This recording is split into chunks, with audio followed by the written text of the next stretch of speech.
tụng ha.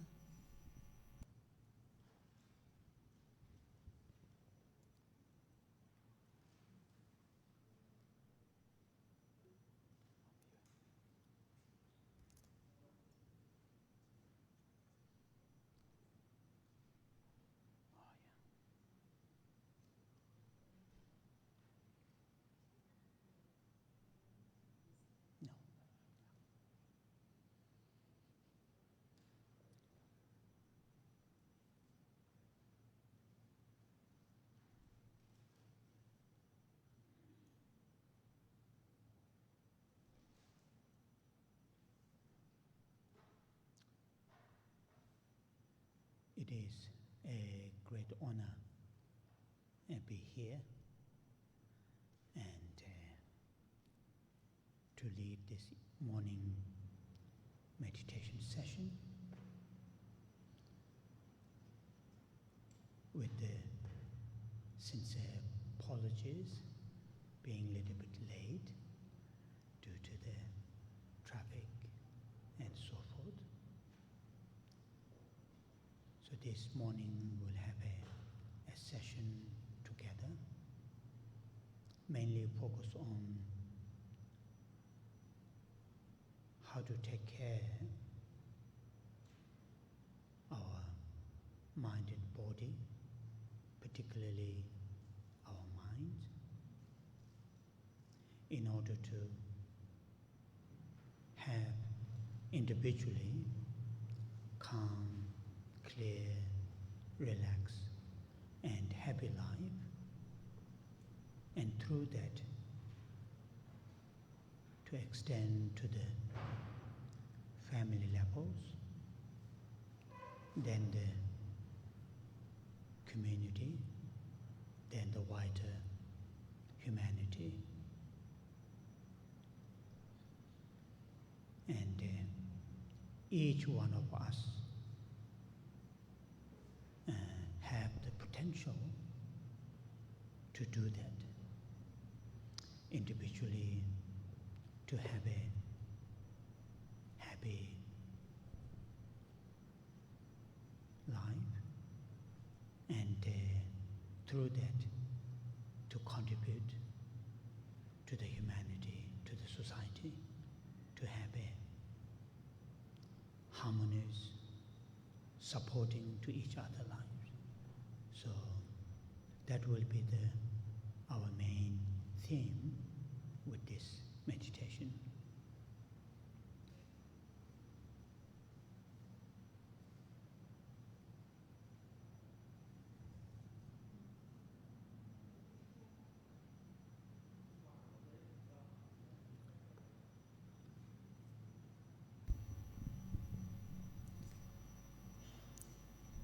Xin chào các bạn. Hôm nay là một vinh dự rất là lớn cho tôi được ở đây và được hướng dẫn một cái thời thiền này. Tôi cũng xin lỗi là sáng nay chúng tôi đến hơi muộn một chút.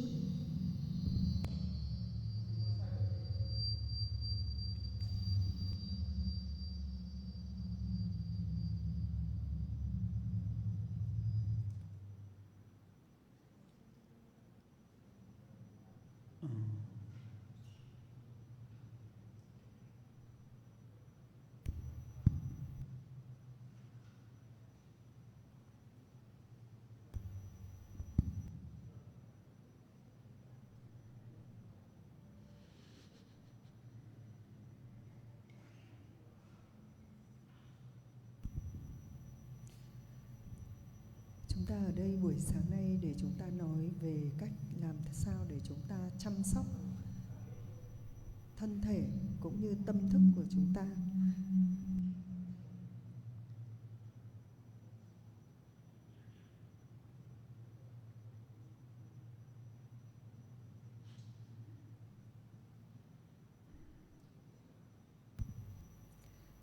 Chăm sóc thân thể và tâm thức. Và tâm thức để làm sao mỗi chúng ta có được cuộc sống hạnh phúc với một cái tâm an bình, vui vẻ, hòa thuận, và từ đó mà chúng ta sẽ trải rộng nó đến cho gia đình của chúng ta, cho cộng đồng của chúng ta, cũng như cho tất cả những ai là con người của nhân loại.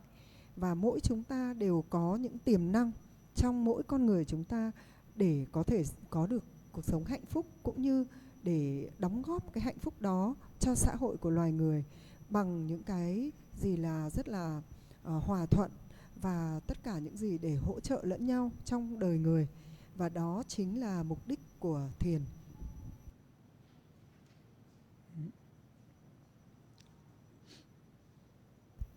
So when we say the well-beings of individuals, it is not just the physical well-beings, it is also the mental well-beings. When we talk about individual, for example, myself, my existence, what I am and who I am, is not just my physical. It is also my mental world. So it is very obvious, very clear. Taking care of the physical well-being is important. It is equally important to take care of the mental well-being.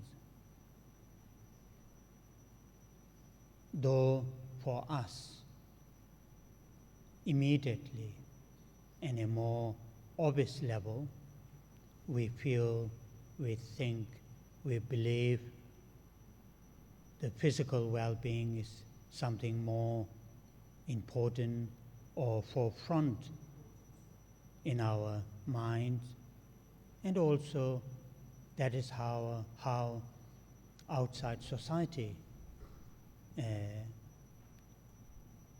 treat us.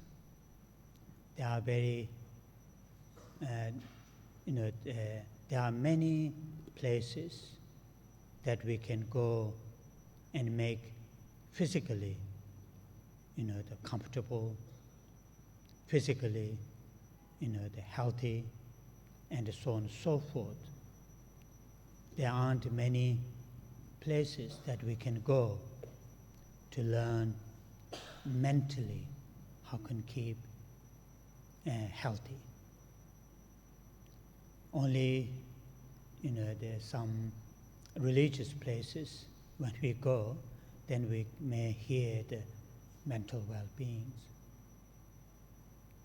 including our important institutions like schools, from the kindergarten to all the way up to university levels, and also after the university taking PhD degrees, doctorate degrees. Most of them are very much focused on the external development. Externally, how can we make individual lives, society lives, community lives more prosperous, more, developed. But very few, very little, how can we take care our inner world?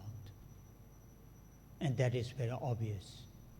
We don't need to argue. We don't need to that much to demonstrate that situation.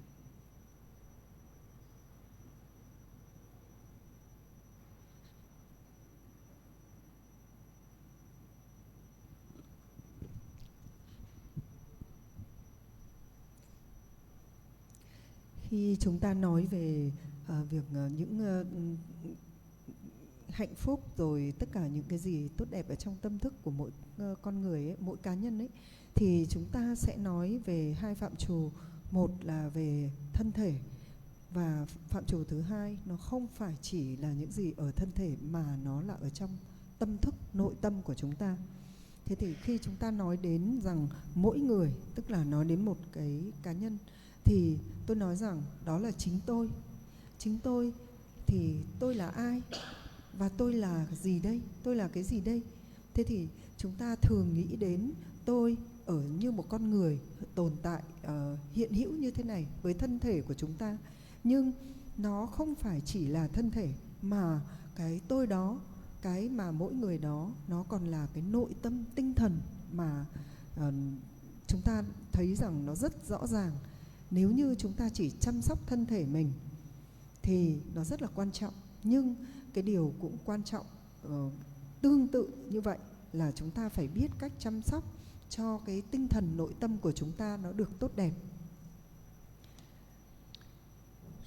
Chúng ta nghĩ rằng chúng ta cảm nhận và chúng ta suy nghĩ với cái tâm thức của chúng ta, nhưng mà ở bên xã hội, ở bên ngoài ấy, thì chúng ta lại có rất nhiều những cái nơi mà chúng ta có thể nương tựa vào, chúng ta có thể tìm đến đó để chúng ta có những cái điều tốt đẹp, chăm sóc cho chúng ta về thân thể, có thể dạy chúng ta đến đó, chúng ta học và chúng ta biết được những thói quen để tốt để giữ sức khỏe của mình, cũng như là chúng ta đi đến những cái nơi mà tâm linh tôn giáo thì chỉ có những nơi đó mới dạy cho chúng ta biết cách chăm sóc về nội tâm tinh thần của chúng ta như thế nào.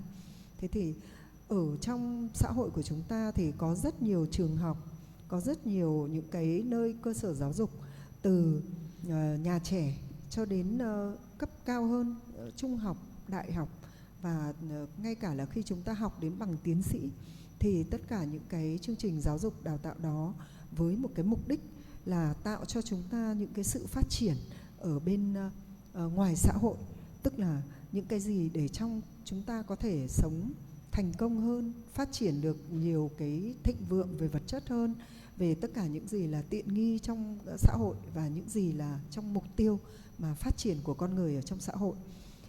Nhưng sẽ có rất là ít nơi để chúng ta có thể học để chăm sóc nội tâm và tinh thần của chúng ta. Cho nên điều này là không thể nào mà chúng ta gọi là tranh luận nữa, là bởi vì nó có quá ít và nó lại vẫn rất là cần thiết là chúng ta phải chăm sóc tinh thần của mình, nội tâm của mình. Therefore, it is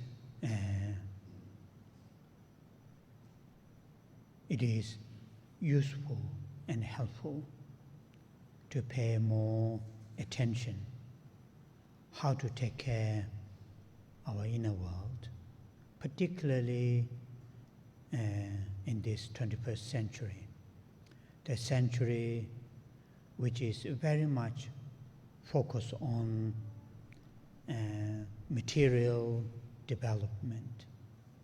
Though material development is important, needed,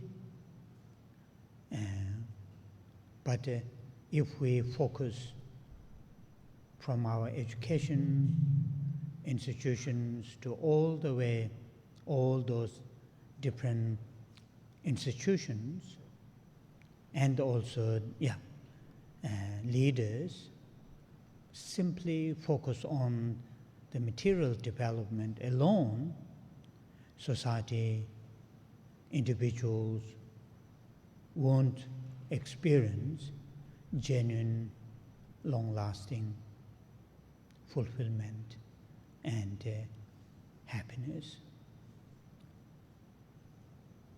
At the same time, it is important to realize, to understand, we all have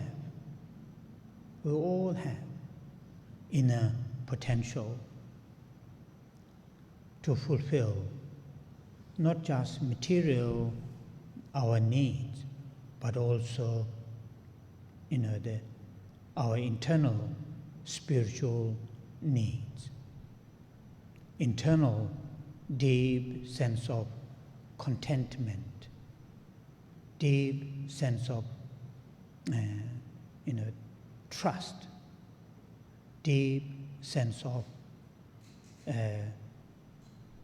taking care, not just oneself, not just one's own immediate families and friends, but also the other human beings. We all have the potential to do that.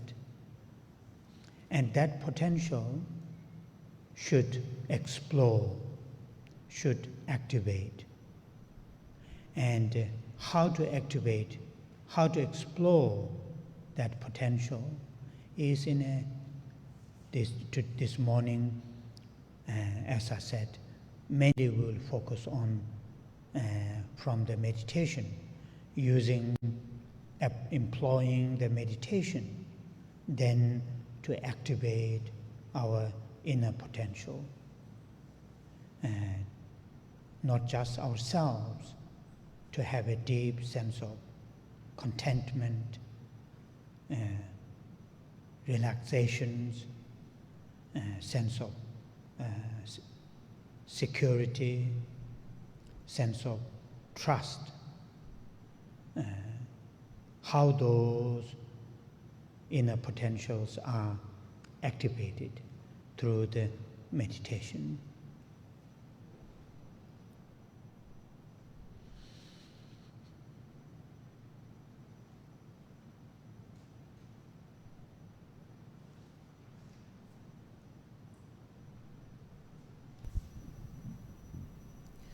Vì thế nó rất là hữu ích và rất là giúp ích cho chúng ta nếu chúng ta đặt chú ý nhiều hơn về cách làm sao để chúng ta chăm sóc tinh thần và nội tâm của mình.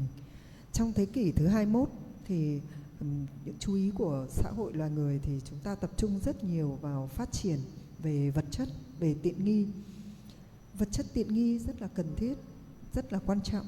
Nhưng nếu như chúng ta tập trung quá nhiều những cái giáo dục và tất cả những cái gì phát triển của chúng ta vào những cái việc là chỉ giáo dục để làm sao chúng ta phát triển được về vật chất và về tiện nghi, thì chúng ta sẽ khó để có thể được trải nghiệm những hạnh phúc mà nó bền vững và nó dài lâu. Chúng ta cần phải hiểu rằng bên trong nội tâm của chúng ta nó có một cái tiềm năng mà có thể chúng ta được sống tràn ngập với tất cả những cái gì mà chúng ta những cái gì mà về vật chất và tiện nghi không thể mang lại được. Vì vật chất và tiện nghi có thể rất là cần thiết, nhưng mà chúng ta lại có những cái điều mà nó chỉ có những điều mà vật chất và tiện nghi nó không thể mang lại được. Ví dụ như chúng ta sẽ rất cần đến những cái cảm giác là những cái gọi là tình cảm thương yêu sâu sắc, và tình cảm thương yêu nó rất là những cái gì nó gọi là những cái sự quan tâm rất là sâu sắc với nhau, rất là thân thiết với nhau, những cái gì là sự tin cậy gần như là trọn vẹn với nhau. Thì tất cả những cái cảm xúc đó về tiện nghi vật chất rất là khó để chúng ta có được, mà nó lại là cái nhu cầu trong nội tâm của ai cũng có. Cho nên khi mà chúng ta có thể hiểu được là chúng ta có tiềm năng để chúng ta phát triển được những cái cảm giác, cái gọi là tất cả những cái sự mà chúng ta cảm thấy được thương yêu, được tin cậy, được yêu thương rất là đầy tràn ngập trong lòng đối với cả những người xung quanh của chúng ta ấy, thì nó không chỉ cần thiết là chúng ta chỉ giới hạn nó ở trong những người thân thiết trong gia đình, hoặc là chỉ với những người bạn bè của chúng ta, mà chúng ta có thể trải rộng nó đến khắp tất cả nhân loại, bởi vì đó là những gì mà con người ai cũng trân trọng và ai cũng cần thiết để có được hạnh phúc.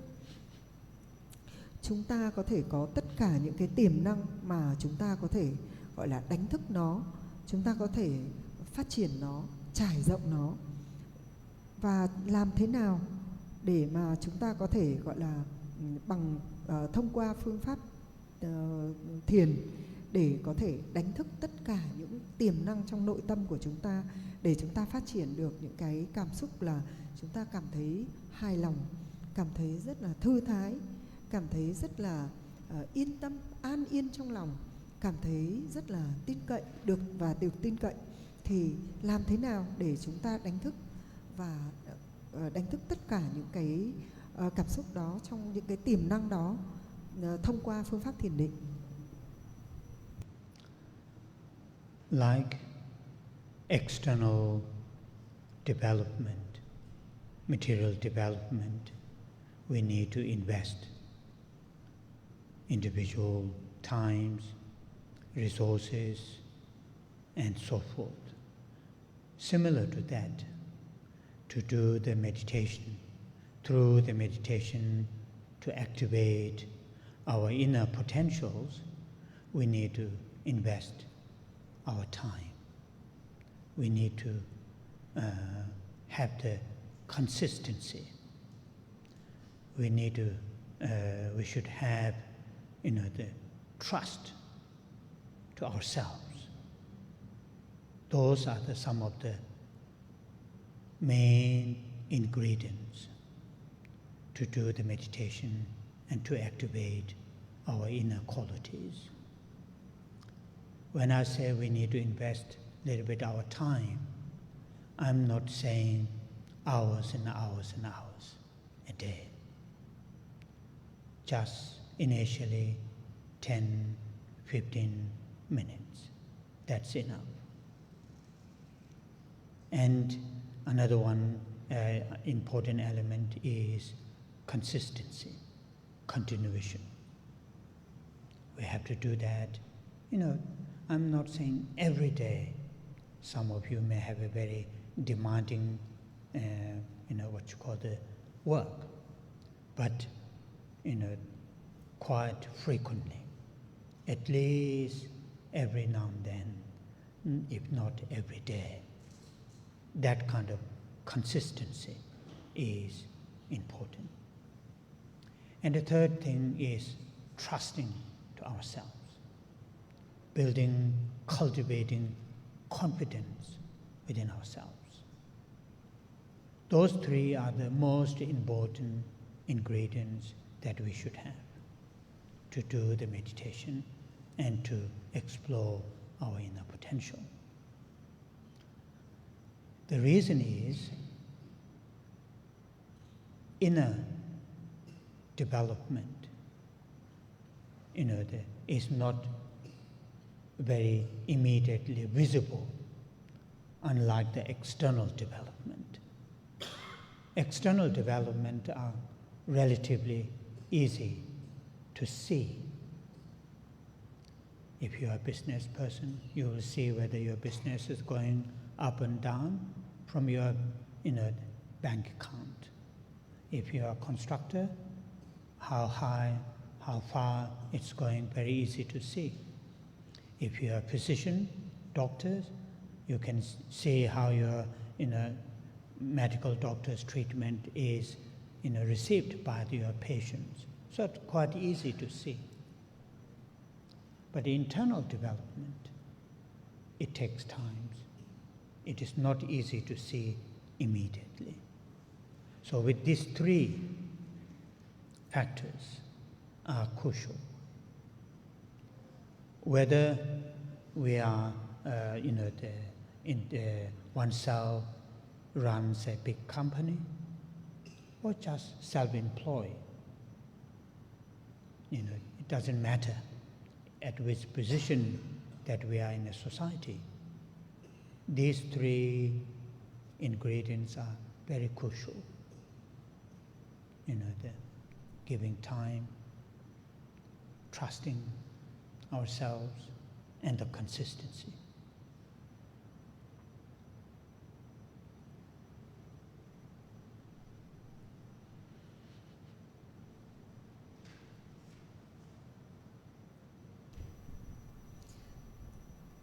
Khi chúng ta muốn phát triển về vật chất tiện nghi thì chúng ta cần phải đầu tư thời gian và nguồn lực.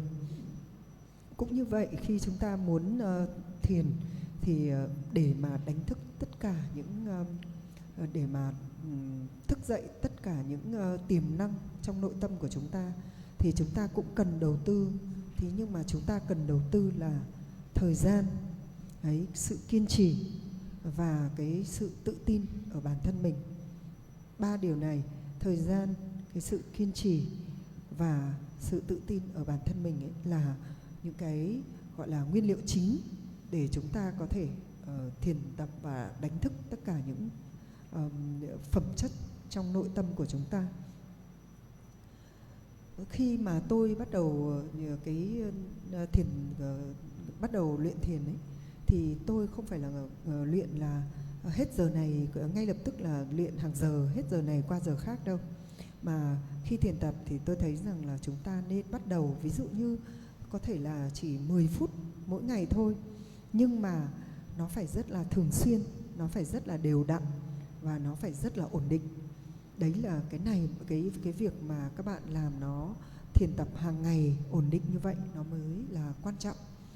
Và cái việc mà tự tin ở chính bản thân mình, vì bạn phải tự tin thì bạn mới có thể thiền tập được.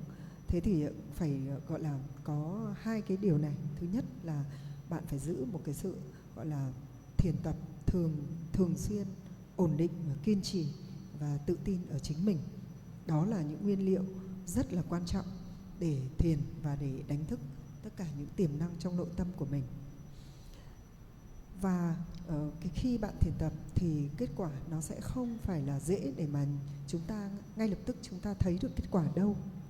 Ví dụ như khi các bạn muốn phát triển tất cả những gì thuộc về tiện nghi vật chất của bên ngoài thì nó rất là dễ để nhận biết được. Ví dụ như những người làm doanh nghiệp thì các bạn có thể thấy rõ những kết quả nó lên nó xuống của doanh nghiệp mình, hoặc là nhìn thấy những cái kết quả ở trong tài khoản ngân hàng của mình nó lên nó xuống như thế nào.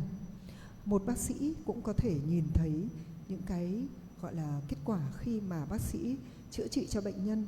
Bệnh nhân dùng những cái phương thuốc đó có những cái kết quả như thế nào, bác sĩ cũng có thể nhìn thấy. Nhưng với những cái mà chúng ta phát triển về bên trong nội tâm ấy, thì nó cần phải có thời gian, nó cần phải có một quá trình.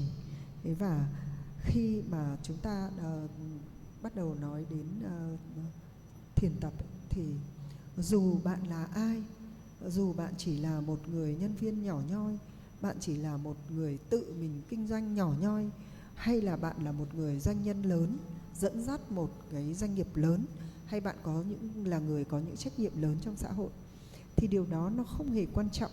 Ai cũng có thể thiền được và ai cũng có cái tiềm năng bên trong mình như nhau để đánh thức.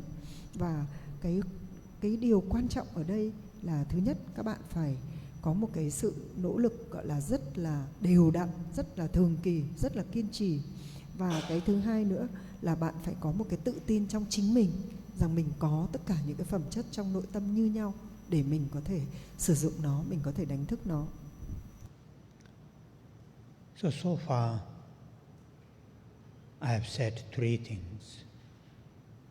First, as an individual, as a human being, our existence is combination of mind and body. Our existence is not just the body. Our existence is combination of mind and body. That's what is something very, very important to remember.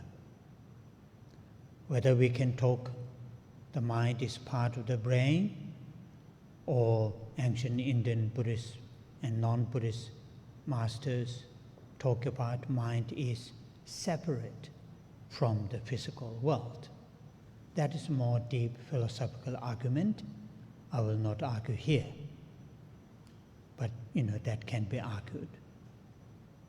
But whether the mind is part of the brain or separate from the brain, it is very obvious.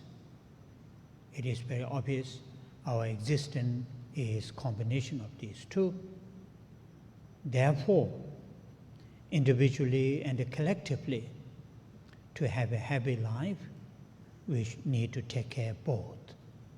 That's my first point that I shared with you. The second point is, in our society, there aren't many places, institutions that we can go and enhance, activate our inner potentials. And therefore, we need to pay extra attention, individually and collectively, to have more places, institutions, really to take care our inner world too. Not just I'm talking about religion or anything, but taking care of our inner world. That's the second point I shared. And the third point is to do that, to use some of those very well-established ancient methods, such as meditation, to take care of our inner world. Then we have to have those three things, those 3 points, ingredients that I use. Invest a little bit of our time, have the consistency, in other words, continuation. The third is, the trust ourselves, have confidence. So those are the like a preliminary that we need to think about. Pay attention. Now, after the translation, I will talk on the meditation.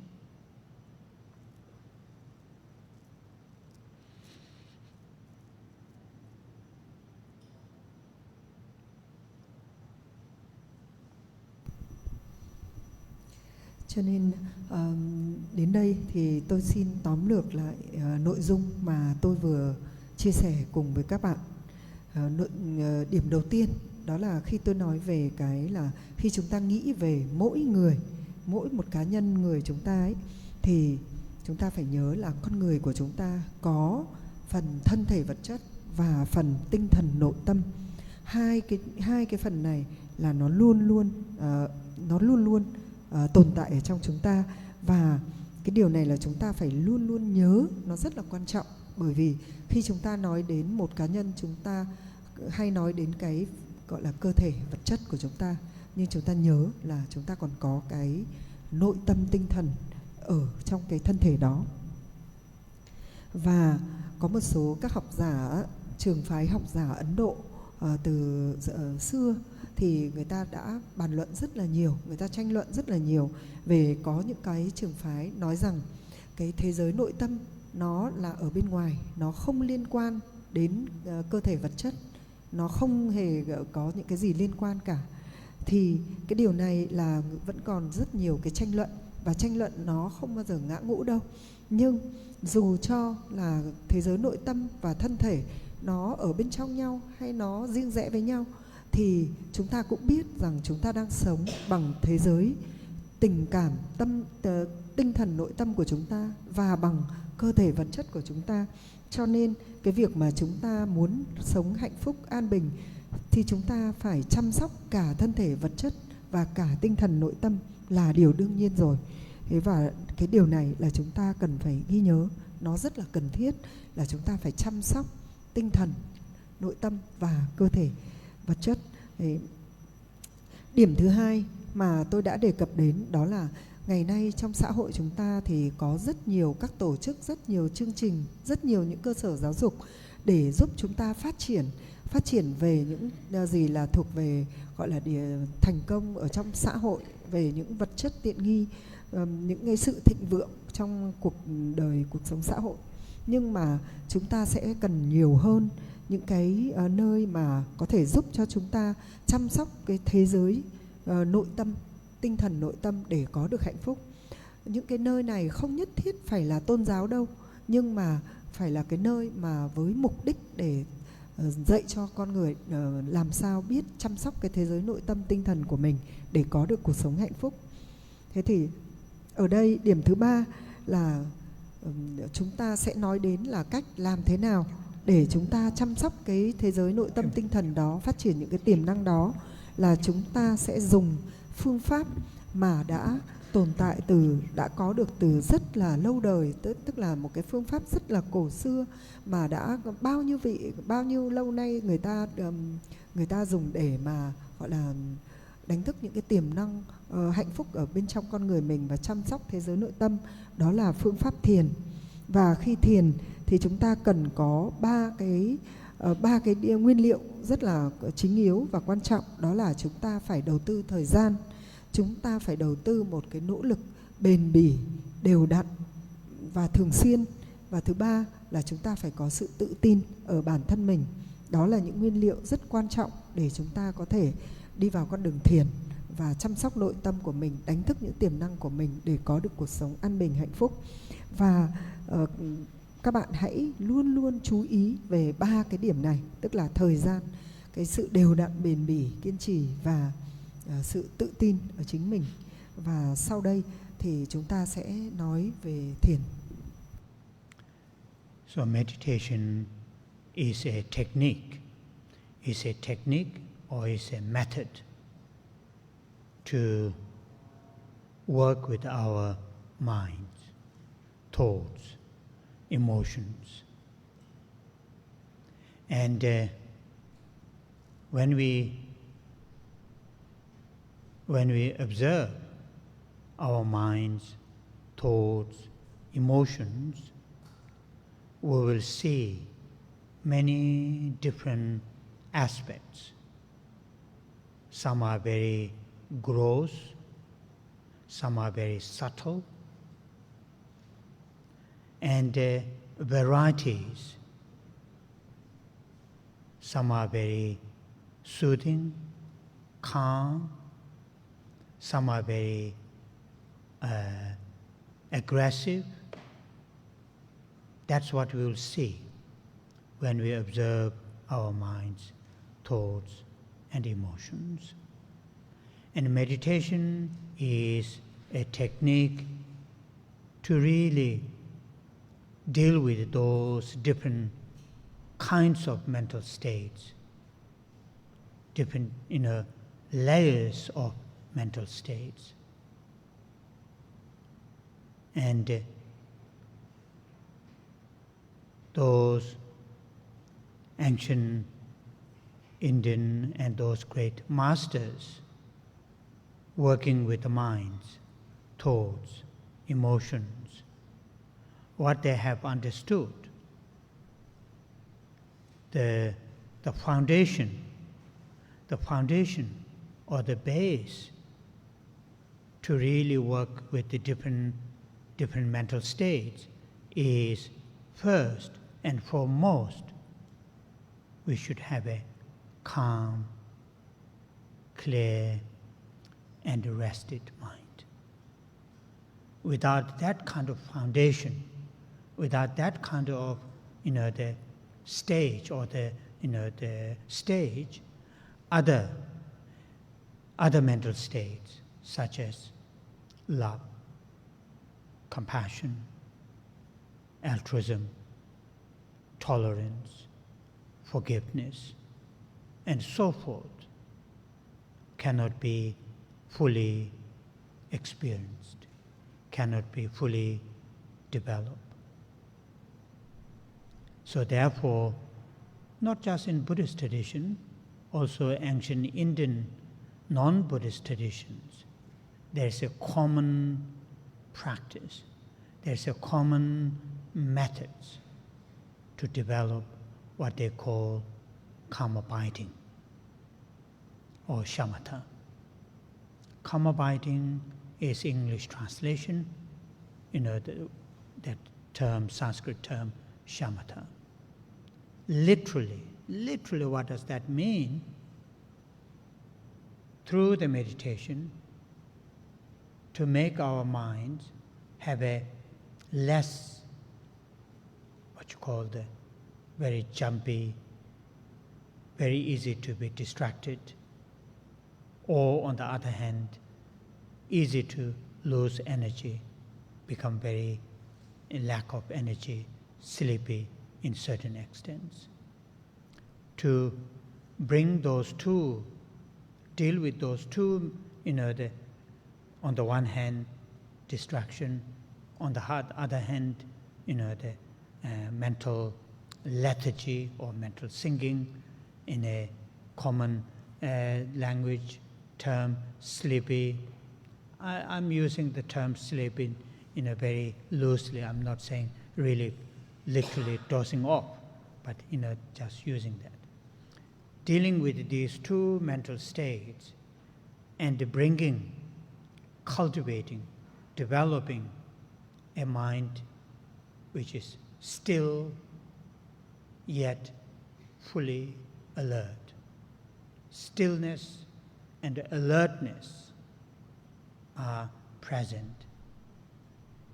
So that kind of foundation stage is crucial, and that kind of mental qualities can be achieved through some of the simple meditation nowadays quite popular, sometimes too popular.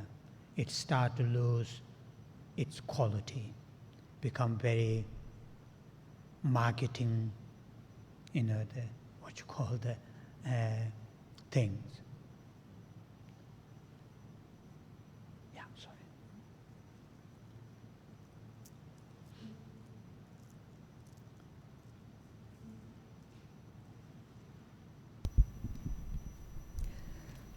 Thiền tức là nó là một cái kỹ thuật và cái phương pháp mà chúng ta làm việc với lại tâm thức và với cảm xúc của mình. Thì khi mà chúng ta quan sát, chúng ta sẽ thấy là cái tâm thức và cảm xúc của chúng ta ấy, nó có rất nhiều những cái khía cạnh. Ví dụ như một số những cái phần thì chúng ta thấy nó rất là thô, một số những cái phần thì chúng ta sẽ thấy nó vi tế hơn rất là nhiều. Thế và một số phần thì chúng ta thấy nó rất là an bình, rất là thư thái. Tức là có những cái trạng thái cảm xúc và tinh thần của chúng ta tự thấy nó rất là an bình, thư thái. Nhưng mà có những cái trạng thái mà chúng ta thấy rằng là trong tâm thức và cảm xúc của chúng ta nó rất là xáo trộn, nó rất là dữ dội. Thế thì thiền chính là cái kỹ thuật để chúng ta làm sao chúng ta xử lý tất cả những cái trạng thái, những cái lớp khác nhau của trạng thái tâm thức.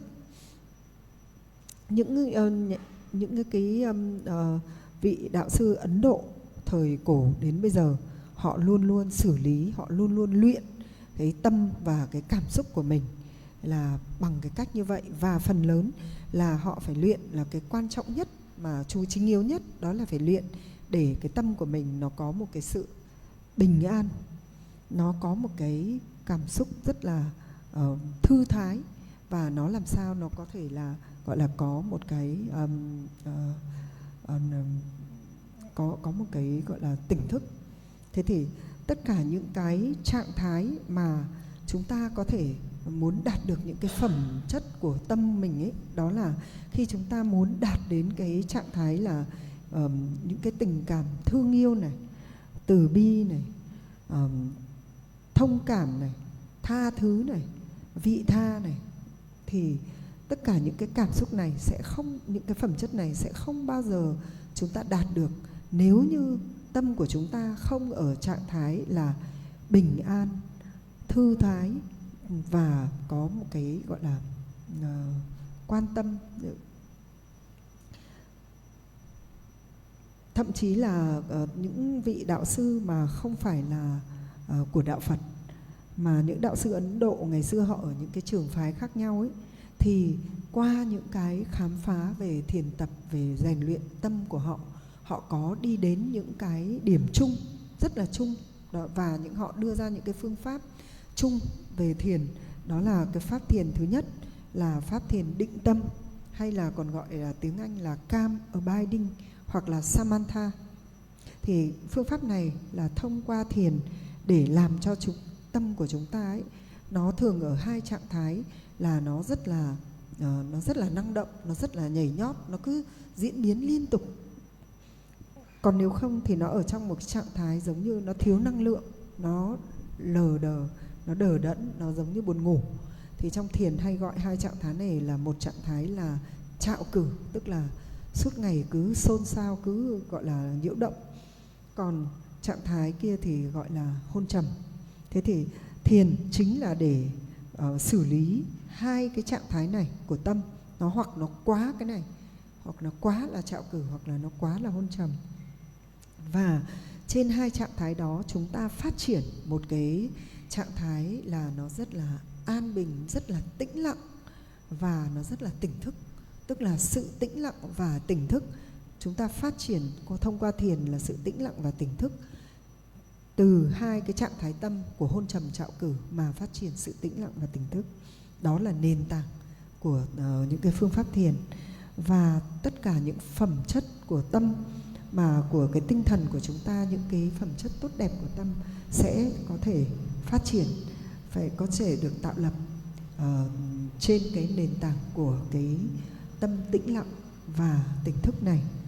Và ngày nay ấy, thì cái từ thiền là được sử dụng rất là nhiều, thậm chí là lạm dụng khi mà người ta dùng nó để tiếp thị, để có thể thu hút mọi người. Cho nên là nhiều khi cái từ thiền đã bị dùng nó xa, rất xa với lại cái ý nghĩa của nó và với những cái gì là chính yếu nhất của thiền. Cho nên là cũng có những cái mà nó đã khái niệm mà khi chúng ta nói về thiền, chúng ta đã để nó mất đi những cái giá trị của thiền. Having our general mind, our everyday, how we interact with the outside world, senses, and the mental consciousness. If our general states of mind has a quality of stillness and the clarity, if that is the base of those sense consciousnesses and our mental consciousness interact with the outside world, our interaction will be very, very different. Very, very different. So, therefore, training our minds, thoughts, emotions to have qualities of stillness and the clarity. And this is what shamatha in Sanskrit. In Tibetan, shi-ne. Shi, literally it means calm. Calm, it means not to be easily distracted by the external affairs or internal past memories, future hopes, present activities, not to be easily be distracted. In that sense, free from that kind of distraction, on this one hand, and on the other hand, lack of that kind of, the clarity, awareness due to lethargy, sleepy state of mind. When these two obstacles are gradually stopped through the meditation, what we'll have, we'll have Shiva in Tibetan. That means, literally that means calm or peace. Peace at that level, at the level of not experiencing, lots of distracted thoughts, and not experiencing that kind of lethargy or mental sleeping. When these two obstacles or mental states are reduced, individuals experience tremendous sense of calmness, sense of peace. In that sense, she. The second syllable, ne. Ne means, literally it means abide, stay. Stay at one task. not constantly moving one task to another task, one things to another things. Not in that way. Really, stay at one task, one whatever. That's the meaning of ne. And that is, I think, the Sanskrit term shamatha, which in English translated calm abiding, calm and abiding. Abiding in the sense, abiding in the sense, stays at the task. And that is that kind of qualities, mental qualities, the foundation, the main stage.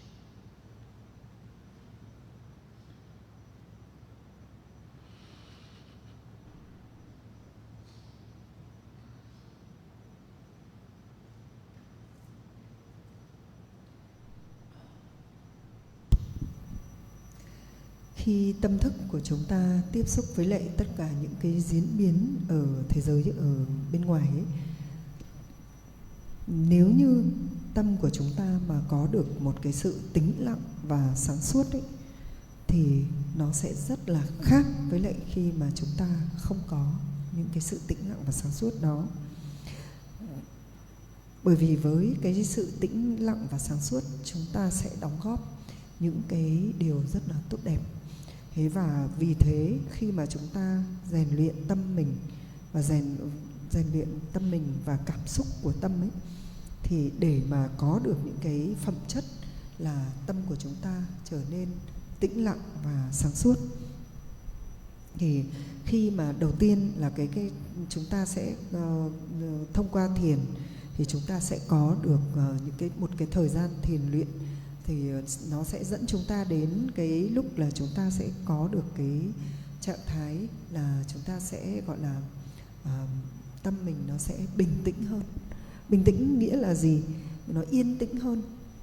Khi nó yên tĩnh nghĩa là nó không có gọi là dễ dàng bị tác động bởi tất cả những cái gì mà nó đến từ ở bên ngoài, những cái câu chuyện ở bên ngoài xảy đến, chuyện nọ chuyện kia, hoặc là nó không bị những cái gọi là hồi ức từ quá khứ nó cứ đến ở trong tâm mình, hay nó không bị những cái điều mà chúng ta dự kiến ở tương lai chúng ta làm cái gì mà tâm mình khi mà nó ở cái trạng thái an bình đó, nó sẽ ở những cái gì nó đang diễn ra ở cái hiện tại. Thế và một cái trạng thái thứ hai nữa là khi bình thường cái tâm của chúng ta ấy, nếu như nó không có cái tỉnh thức ấy, thì vì là nó đang ở cái trạng thái bị hôn trầm, tức là nó cứ giống như lúc nào nó cũng đờ đẫn, như là nó muốn buồn ngủ, nó không có năng lượng ấy. Thì thông qua thiền tập dần dần cái tâm này nó sẽ tiến bộ, là nó dần dần cái trạng thái đờ đẫn đấy nó sẽ mất dần, nó giảm dần đi thông qua thiền tập, và nó sẽ dẫn đến chúng ta một cái trạng thái là vừa an bình mà lại vừa có cái gọi là tỉnh thức. Thì đó là cái không phải là cái tỉnh thức mà là cái gọi là nó định, tức là nó đặt vào một cái chỗ, nó không nhảy nhót nữa. Thế thì ở cái giai đoạn này thì chúng ta cũng sẽ thấy là không còn cái tâm mình, nó không còn có cái cảm giác là đờ đẫn và buồn ngủ, bị hôn trầm nữa. Khi mà những cái trạng thái của cái gọi là trạo cử, tức là cái trạng thái mà chúng ta cứ bị tác động bởi mọi chuyện diễn biến, nó từ một cái chuyện này nó nhảy sang chuyện khác, rồi chuyện quá khứ, chuyện tương lai vân vân, hay là ở cái trạng thái mà chúng ta cứ bị hôn trầm, là cứ cảm thấy đờ đẫn, nó không có năng lượng, uể oải, chán nản ấy, không quan tâm đến cái gì nữa ấy, thì khi mà chúng ta thiền tập hai trạng thái này nó giảm. Một cái là nó không còn nhảy nhót nữa, thứ hai là nó không còn nó giảm cái sự đờ đẫn.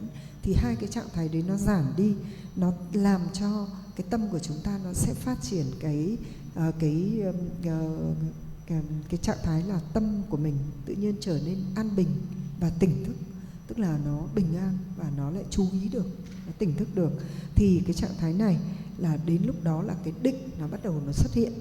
Định nghĩa là tâm của chúng ta đặt ở cái nơi nào, nó ở nơi đó. nó đặt ở cái gì, nó đặt ở đó, nó không nhảy nhót từ một cái chuyện này sang chuyện khác, từ cái ý nghĩ này sang ý nghĩ khác, vân vân. Và nó sẽ thực sự là nó sẽ định lại ở nó. Thì chúng ta ở cái trạng thái này người ta gọi là trạng thái samatha, nghĩa là định, và tiếng Anh thì gọi là calm and abiding. Calm nghĩa là nó calm nghĩa là nó rất là an ở đó, nó không nhảy lên, nó không chìm xuống. Và abiding nghĩa là nó ở nguyên đó, tức là calm abiding nghĩa là trạng thái định. Và cái abiding nó còn có một cái nghĩa là nó ở đó nhưng mà nó rất là gọi là có cái sự chú ý, có cái sự gắn kết. Ở đây thầy dùng cái chữ là touch, nghĩa là nó không bị nhảy nhót, nó không bị distract, nó không bị sao lãng. Và những cái phẩm tính này của tâm đó chính là nó là ở những cái trạng thái của thiền định. So, to have that kind of mental quality, we don't need to be in the monastery, in the pagoda, or we don't need to be monks or nuns. We all can do. And also we can do at our homes, at our workplaces. Doesn't need to be a special shrine. We can do everywhere, and we can do anytime. What we need to do is to learn some of the simple, the procedures, which is very, very universal, to find a place where you can, particularly in the initial training, less distractions, to find that sort of place. And ideally, your body and the mind is not completely exhausted at that kind of time, fresh. So traditionally, meditations are done in the morning. The reason is your mind and body both are very fresh. Not necessarily very, very early morning. It might be difficult for the lay people, but in the morning. But also that depends on individual's body, structure. Some people have a more clarity, more relaxing in the evening. What in English they call owls. Owls, yeah, people who have working in the evening, not during the day. But generally speaking, when your mind and body is not exhausted at that time, in terms of the time, in terms of this place, particularly in the early stage, not too many things hanging around, not too many sort of, less noise. Later, when we are trained, then this will not bother. External condition will not bother you after our mind is trained. I'm talking about initially. Then, in terms of if there is that kind of opportunity, not very tight clothes, little bit loose clothes, that will help to relax your energy, your body, movement. So not very tight clothes, little bit loose clothes. And in terms of the place, room temperature, not very warm, little bit cool is better, fresher. This I'm talking about a very general, but for the individual, meditation can be done at any place, at any time.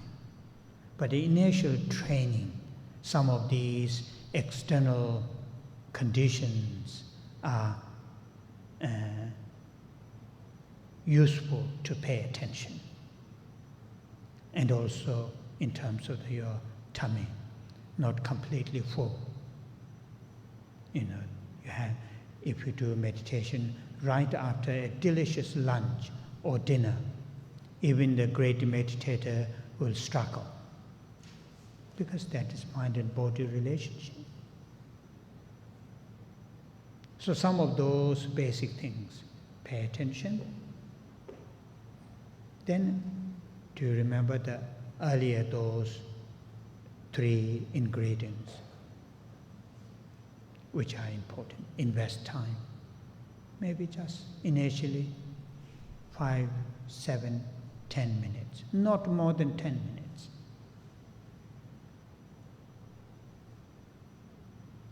Invest that kind of time. Then have the consistency, continuation. Do today, tomorrow, day after tomorrow, week after, month after. That kind of continuation. Because these kind of mental change to be taking place, it is some of those great Tibetan, great Indian masters have used analogies. When birds fly to feed their chicks in a very small, what's called a hole, the entire entrance is very, very stone, made of stone, but continuously moving in and out with the very smooth feather. Even that smooth feather, due to continuation, the stone become very smooth. Though it's very gentle feather, but continuation of again and again and again. So similar to that, if we continue that second, and the third is trust ourselves, trust our minds. And that is how, karma biting, shamatha is cultivated. Now, in terms of what we need to do, 15 minutes or 10 minutes, 5 minutes, just try to stay to your mind, stay to the present moment, right here and now. Whatever that can be. It can be your breathing. It can be a particular gentle sound. But to bring your full attention to the present, right here and now. Initially, if we are lucky, just 1 second, staying to the present. But I will guarantee you, if you have those 3 ingredients, invest time, continuation, and trust yourself, I'll guarantee you, after 2-3 weeks, your mind staying at the present, the time will be definitely increased. If initially it's just 1 second, in 2-3 weeks later, your mind abiding to the present moment will be 3-4 seconds. That is sure. So what we need here is don't build sense of frustrations, sense of impatience. These are signs of unsuccessful. If we have impatience, then difficult to succeed. So need patience.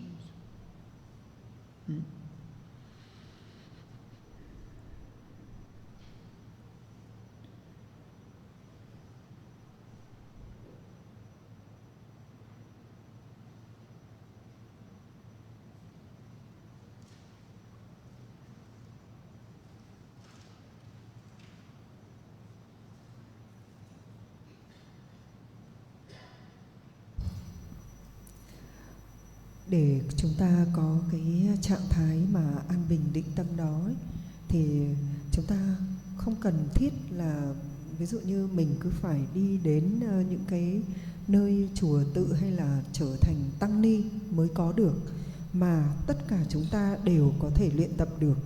Chúng ta có thể luyện tập thiền ở nhà, ở nơi làm việc, hoặc ở bất cứ nơi đâu, vào bất cứ thời gian nào. Nhưng chúng ta cần phải học những cái gọi là phương pháp để mà những cái quá trình để chúng ta có thể hiểu được mà thiền cho đúng. Thì ví dụ như khi chúng ta có thể nói về là cái cách như thế nào để chúng ta có thể hiểu rõ là thân thể và tâm thức của chúng ta nó có thể tiếp nhận được, nó có thể gọi là tiến triển được. Ví dụ như thường là chúng ta thiền vào buổi sáng, bởi vì buổi sáng sau một đêm ngủ thì cái tâm thức của chúng ta nó sẽ gọi là tươi mới hơn, thì nó sẽ có thể là thiền nó thuận lợi hơn. Nhưng có một số người thì cái cơ thể của người đó lại càng về cái buổi tối thì người ta lại càng cảm thấy thư thái, càng cảm thấy gọi là tươi mới hơn. Thì những người đó nhiều khi họ làm việc vào buổi tối lại rất là tốt. Thế thì đó là chúng ta hiểu rõ về cái cơ thể của mình, cái chung hay là cái đặc thù và cái cấu trúc của cơ thể của chúng ta nó như thế nào để chúng ta có thể thiền một cách nó phù hợp. Thế và khi chúng ta thiền thì chúng ta nên thiền ở một cái nơi thoáng đãng, không nên ở một cái nơi mà nó có quá nhiều mọi thứ xung quanh chúng ta, quá nhiều tiếng ồn ở xung quanh chúng ta, quá nhiều đồ vật ở xung quanh chúng ta. Và để mà chúng ta luyện tâm ấy, thì làm sao để mà chúng ta về sau chúng ta luyện một thời gian, đến lúc mà chúng ta có một cái trạng thái định tâm nhất định rồi, thì những cái gọi là diễn biến ở bên ngoài, những cái chuyện bên ngoài hoàn ngoại cảnh như thế nào thì nó không còn mấy quan trọng, vì nó không còn tác động mạnh mẽ nữa. Nhưng mà cái lúc ban đầu thì chúng ta cần phải chú ý để có một cái nơi thuận lợi thì chúng ta mới thiền được. Thế và khi chúng ta thiền thì chúng ta nên mặc những cái trang phục mà nó rộng rãi, thoải mái, để làm sao cho cái năng lượng của cơ thể nó có thể tự do để nó vận hành và nó thư giãn. Và cái thứ hai nữa là để cho những cái cơ thể của chúng ta khi chúng ta cử động hay chúng ta ngồi thiền nó được thoải mái. Và khi thiền thì chúng ta lưu ý là cái nhiệt độ trong phòng ấy không nên quá nóng, mà nó nên hơi mát một chút, bởi vì cái mát một chút thì nó sẽ, khi thiền nó sẽ thuận lợi hơn. Khi thiền thì chúng ta có thể thiền ở bất cứ nơi nào và ở bất cứ thời gian nào. Và khi chúng ta, đó là tất cả những cái mà khi chúng ta muốn tập thiền, một số những cái điểm như thế này, như đó là chúng ta nên lưu ý. Và thêm một cái nữa là khi chúng ta thiền thì chúng ta không nên ăn quá no. Nếu như mà sau khi chúng ta ăn một bữa trưa hay một bữa tối quá no mà chúng ta thiền thì nó sẽ gần như là rất là khó, nó rất trở ngại. Ngay cả các vị đạo sư lớn mà những người họ thiền nhuần nhuyễn, họ cũng sẽ bị trở ngại nếu như mà đã sau khi ăn no quá mà thiền. Và như vậy thì là chúng ta, đó là tất cả những cái mà điểm mà chúng ta lưu ý khi chúng ta muốn thiền tập.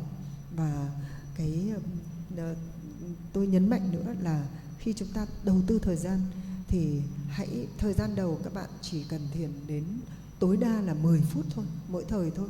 Đừng cố gắng thiền hơn 10 phút, bởi vì nó cũng không cần thiết. Và trong 10 phút đó, nhưng mà cái quan trọng nhất đó là chúng ta khi mà khởi đầu ấy, là chúng ta phải gọi là có một cái sự bền bỉ, có một cái sự thường xuyên, đều đặn. Ngày hôm nay, ngày mai, ngày sau, ngày nào cũng vậy, cứ 10 phút đã. Chứ đừng cố là một lần chúng ta thiền đến 1 giờ rồi ngày hôm sau chúng ta lại không thiền. Và nếu như chúng ta đi theo cách như vậy, chúng ta sẽ thấy cái trạng thái tinh thần, cái tâm của chúng ta nó sẽ có những cái biến chuyển, có những cái thay đổi. Thế thì giống như là các vị đạo sư Ấn Độ thời ngày xưa có nói ấy, tức là không biết là thầy nói về cái gì mà giống như là mài đá mà cái hòn đá nó xù xì, nhưng mà dần dần rồi nó sẽ phẳng dần ấy. Thì nếu như chúng ta thiền cũng vậy, cái trạng thái nó thay đổi, nó diễn biến từ từ và nó sẽ có những cái diễn biến tốt như vậy. Cái tiếp theo nữa là chúng ta phải có một cái sự vững tin ở bản thân mình, tự tin và vững tin, để mà chúng ta tiếp tục thiền là chúng ta sẽ có được những cái kết quả. Và với cái cách như vậy ấy, thì những cái gọi là trạng thái mà an bình định tâm của chúng ta nó sẽ được gọi là trưởng dưỡng. Và khi mà chúng ta ở trong một cái trạng thái là khi nào mà mình cứ bình thường mình cứ chuyện này chuyện kia, chuyện trước chuyện sau ấy, thì chúng ta sẽ tập luyện là làm sao để mà cái tâm của chúng ta đặt ở cái thời điểm hiện tại. Để mà đặt ở cái thời điểm hiện tại thì các bạn cũng nhớ là nó dựa trên ba cái việc mà ba điều, đó là thời gian, sự bền bỉ, đều đặn và sự vững tin, tự tin. Thì ba cái này nó chúng ta thiền luyện dần dần, chúng ta sẽ biết cách đặt cái tâm của chúng ta ở cái thời điểm hiện tại, ở cái hiện tại, và cái để cho chúng ta trải nghiệm được cái trạng thái an bình tĩnh lặng của tâm đó. Thì cái thời điểm hiện tại đó, lúc có thể trạng thái an bình tĩnh lặng đó nó sẽ đến với chúng ta ở một giây thôi. Nhưng mà nếu chúng ta tiếp tục thiền luyện thì nó sẽ có thể là lần sau đó nó có thể đến 2 giây, 3 giây, rồi dần dần cái trạng thái đó nó sẽ kéo dài hơn. Chúng ta sẽ có thể định tâm hơn ở cái thời điểm hiện tại. Và để chúng ta thiền luyện như vậy ấy, thì thường là chúng ta phải có một cái sự rất là kiên trì, nhẫn nại. Bởi vì những ai mà gọi là người ta cứ không có kiên nhẫn ấy, thì nó sẽ không có được kết quả đâu.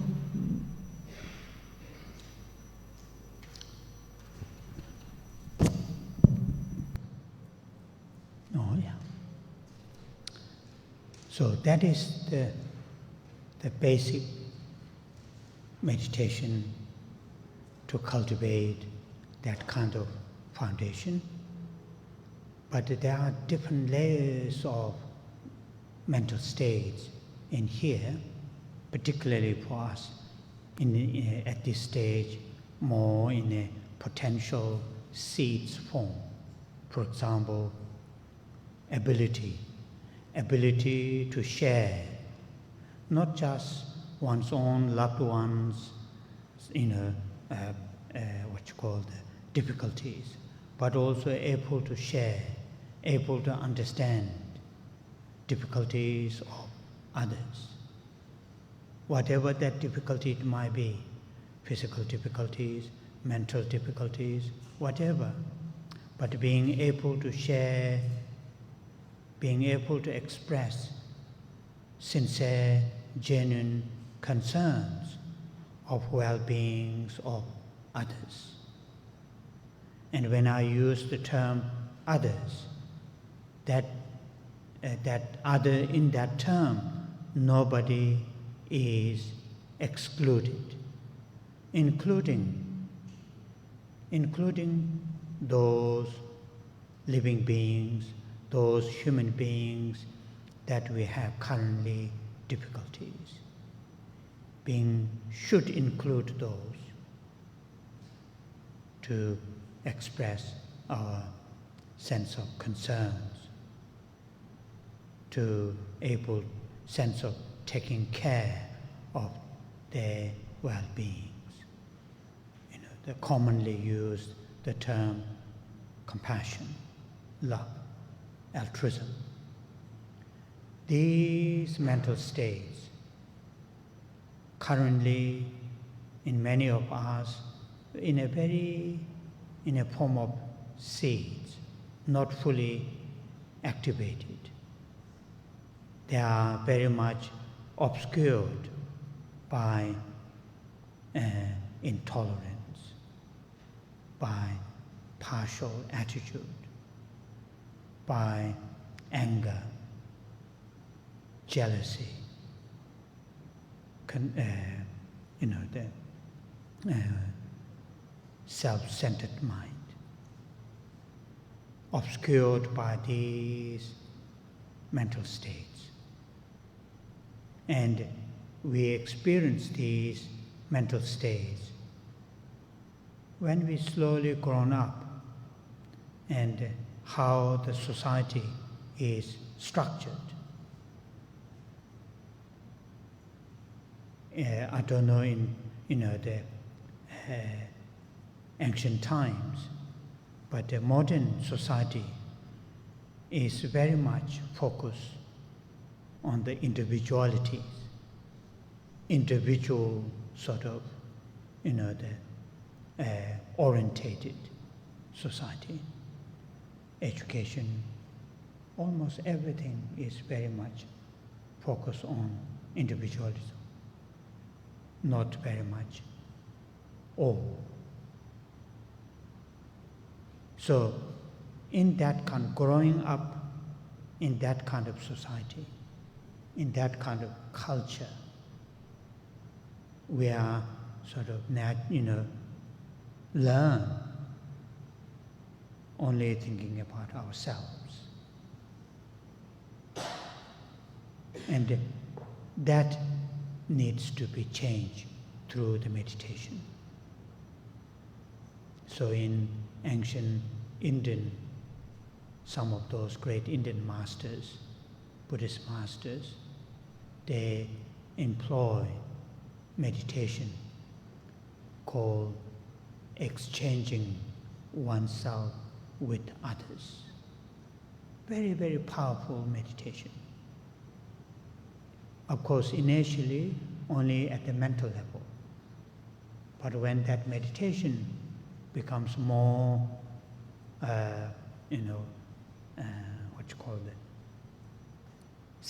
settle in, then also practically able to do that. So there are that kind of meditations. Meditation is not just simply mindfulness meditation. There are many different layers of meditations.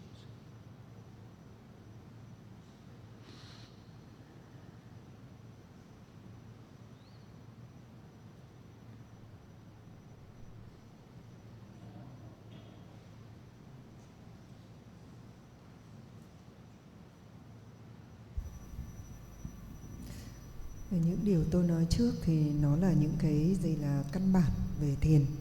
Thế nhưng mà thiền ấy thì có rất là nhiều lớp.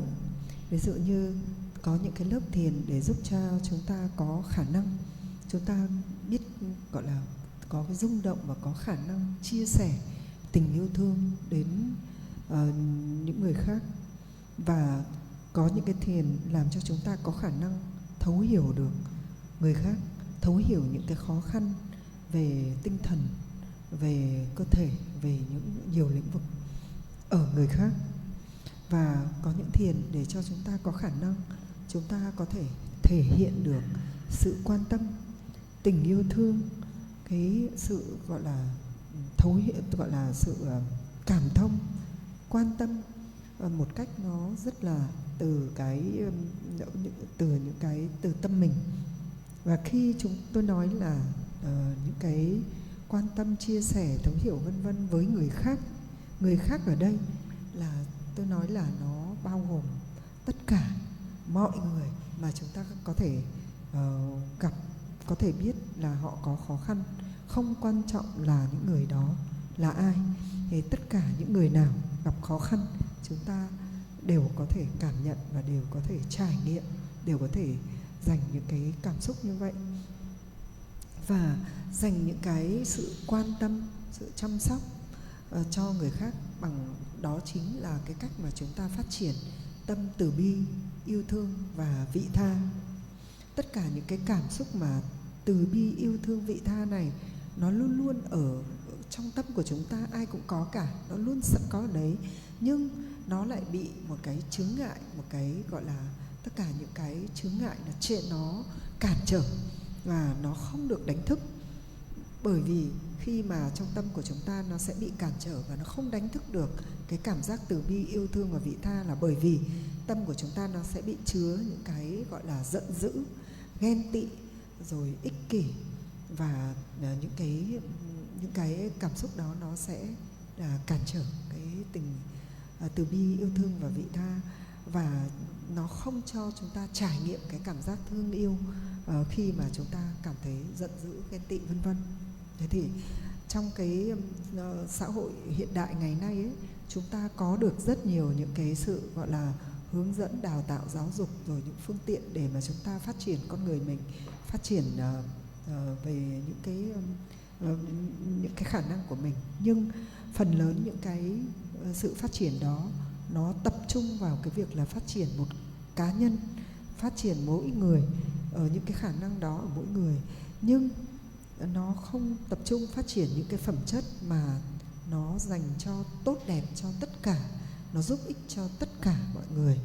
Cho nên là trong cái khi chúng ta sống ở trong một cái thời mà cái văn hóa là mỗi cái mà chúng ta nhận được là để giúp ích cho một người đó ấy, thì chúng ta lại cần phải học cái cách là làm sao chúng ta có thể thay đổi cái cách tư duy như vậy thông qua luyện thiền, để tất cả những gì mà chúng ta phát triển, chúng ta làm, chúng ta luôn biết là nó sẽ lợi ích cho tất cả mọi người, chứ không phải chỉ cho một mình.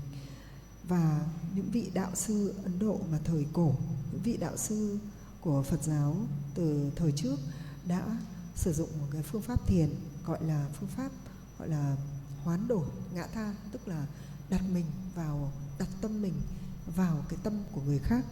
Và như vậy ấy, là thông qua những cái việc mà chúng ta đặt tâm mình vào tâm người khác ấy, chúng ta thấu hiểu được, chúng ta phát triển được những cái cảm xúc mà thương yêu, tha thứ, rồi vị tha vân vân, từ bi. Thì thiền ấy, nó không phải chỉ duy nhất là để chúng ta quan sát, chúng ta xử lý tâm mình và cảm xúc của mình, mà nó có rất nhiều loại thiền, có rất nhiều lớp thiền. So, meditation in the sense convincing ourselves,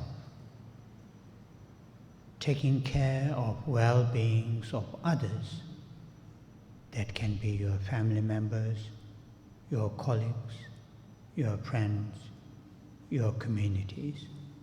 Taking care of well-beings of others, it is also one's own interest. If we have that kind of mentality, attitude, that will make one's own life, whether very rich or not, one's own life extremely meaningful, rich. If we live our life in the monastery, in the pagoda, or in the community, in the family, mainly led by the self-centered mind, whether we are running company or whatever. If our mind, our life is led by self-centered mind, we will not experience genuine happiness. Even if we achieve, like for example, in the monastery, abbeys, whatever positions there, or in the company, CEO, director, whatever. Even though externally, in terms of the positions, have achieved very high, but internally, mentally, very, very difficult to have a genuine sense of happiness, genuine sense of satisfaction. All the time need to be worried, who is going to take over me? Who is going to, criticize me, this and that? Very, very difficult experience, even within the family. And even just individual. For example, my life, most of my life I live alone. Since I become a monk, most of them, of course, I have this kind of interaction, but when I go back to my place, just me. But even in that living, when I was living in London, my last 8-9 years, I lived in a two-bedroom flat by my own. When I close that door, it's just myself. But if self-centered mind is occupied, I will not feel secure, even though that is just myself. So, through the meditation, to deal with the self-centered mind, to reduce, to minimize, on the one hand. On the other hand, mind caring others. When we care others, as I just mentioned earlier, that will not diminish our own caring ourselves. It comes with it. It is in that package. When we take care for others, taking care of ourselves is in that package. Though linguistically, if I take care of others, who is going to take care of me? That comes. But in reality, it is in that package. So through the meditation, to enhance the mind, caring others, technically called compassion, love, altruism. Very, very helpful. Nowadays, I'm sure in here too, the many big companies, law firms, those big companies, they try to take care of their employees because they see that makes difference.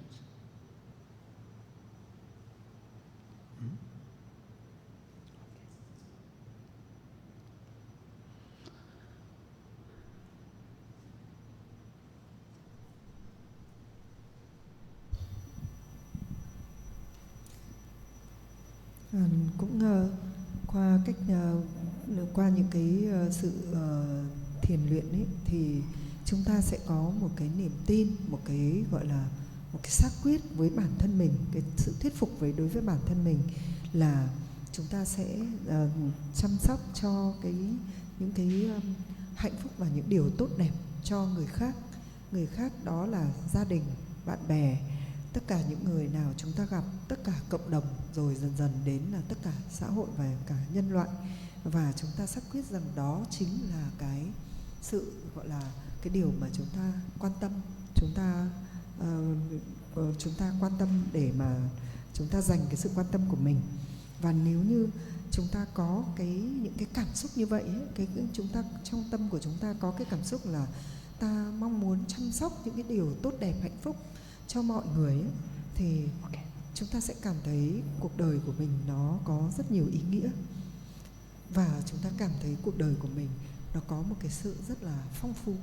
Thầy nói là rich nhưng mà nó giống như là nó phong phú hơn là giàu có.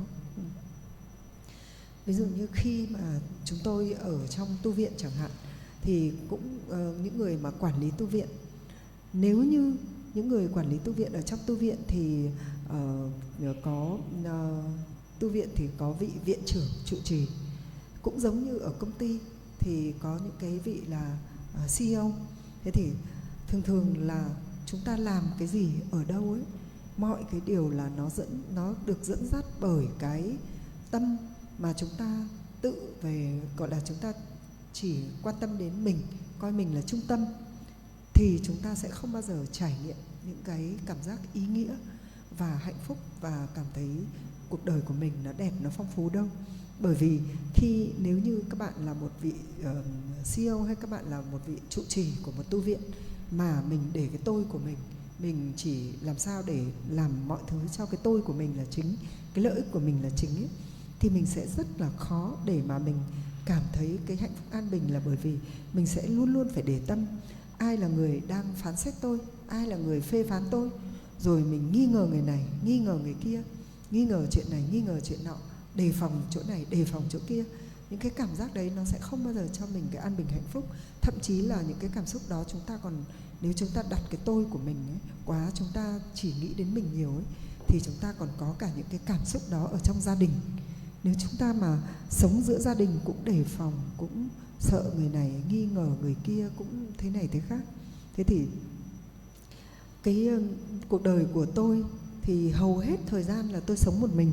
Từ khi, vì tôi là tu sĩ mà, thì ngay cả khi ở London cũng vậy. Nếu tôi cũng sẽ có một cái thế giới riêng của mình khi tôi đóng cửa lại, đóng cửa phòng lại, tức là tôi chỉ còn có một mình thôi. Nhưng nếu như khi tôi sống trong một mình mà cái tâm của tôi vẫn cứ chỉ nghĩ về những cái điều liên quan cho mình, lợi ích cho mình, những cái gì là mình, thì tôi cũng không bao giờ có được an bình hạnh phúc. Bởi vì ngay khi mình ở một mình, nhưng những cái sự gọi là nghi ngờ, đề phòng, không thích, sợ hãi vân vân nó vẫn có, thì chúng ta không bao giờ có được an bình hạnh phúc. Chỉ trừ khi mà chúng ta hướng đến là chúng ta dành cuộc đời của mình, sự quan tâm của mình, những nỗ lực của mình để mình chăm sóc cho những cái điều tốt đẹp của thế giới này, chăm sóc cho hạnh phúc an bình của mọi người, thì chúng ta mới có được cái an bình hạnh phúc trong tâm. Và đó là thông qua thiền mà chúng ta thiền để chúng ta suy tư, chúng ta thuyết phục mình và chúng ta xác quyết với cái tâm của ta là ta sống để chăm lo cho những điều tốt đẹp và những điều hạnh phúc, chứ không phải là để chúng ta thành công của cái cá nhân, để làm gì, những cái gì vun vén cho bản thân mình. Và có thể chúng ta sẽ có một cái ý nghĩ rằng là nếu như tôi cứ suốt ngày đi chăm sóc cho người khác thì cuối cùng tôi được cái gì?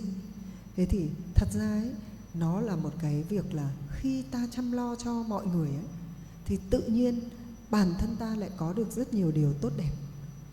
Bản thân ta lại được lợi ích rất nhiều từ cái việc ta tạo ra những điều tốt đẹp và chăm lo lợi ích cho mọi người. Đây là một cái gọi là trọn gói đấy, chứ không phải là ta đem đi chăm sóc cho mọi người thì ta sẽ mất đâu. Thế và cái điều này ấy là chúng ta sẽ hiểu là thông qua những cái trải nghiệm và những cái thiền tập của chúng ta, mà nó sẽ giúp cho chúng ta càng ngày càng mạnh mẽ hơn với những cái cảm giác là chúng ta thương yêu, vị tha và làm lợi ích cho mọi người. Thì giống như bây giờ các bạn thấy là có rất nhiều những cái tập đoàn, những công ty lớn người ta đã hiểu ra vấn đề này rồi. Ngày xưa thì các tập đoàn, công ty lớn người ta tập trung là người ta khai thác nhân viên, nhân công. Nhưng bây giờ thì người ta lại tập trung là rất nhiều các cái doanh nghiệp họ đề ra những cái chính sách, họ chăm sóc cho lợi ích của những cái người lao động của họ, họ chăm sóc cho nhân viên của họ. Bởi vì họ biết khi họ chăm sóc như vậy, nó mang lại rất nhiều những sự khác biệt, rất nhiều điều tốt đẹp khác biệt cho doanh nghiệp. So then the last point, which through the meditation that we can enrich ourselves, is constantly be aware of the nature of impermanence. This existence that we have as a human is not permanent. It is impermanent. Very often we forget that nature. That's a fact. That's a reality.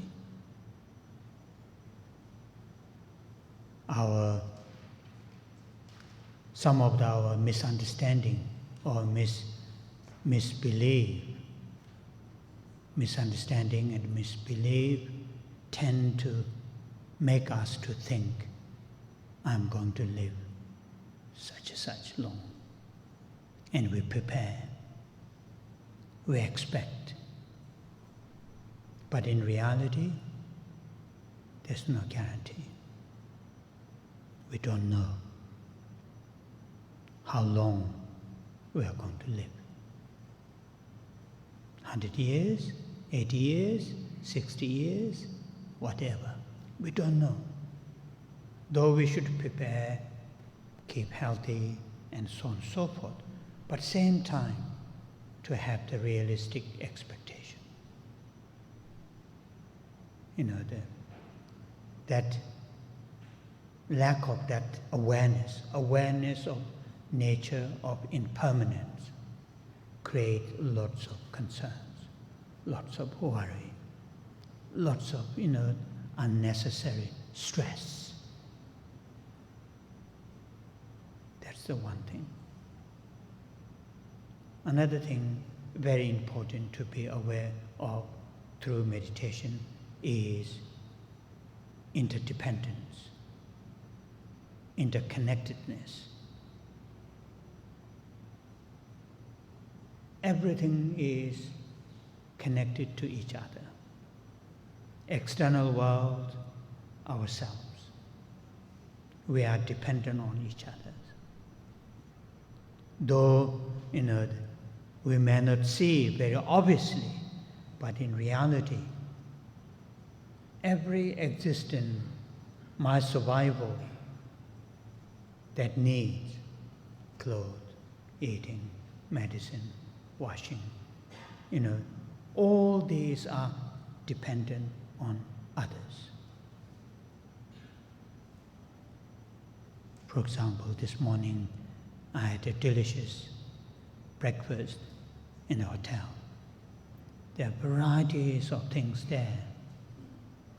All these delicious, display in the hotel, the dining room.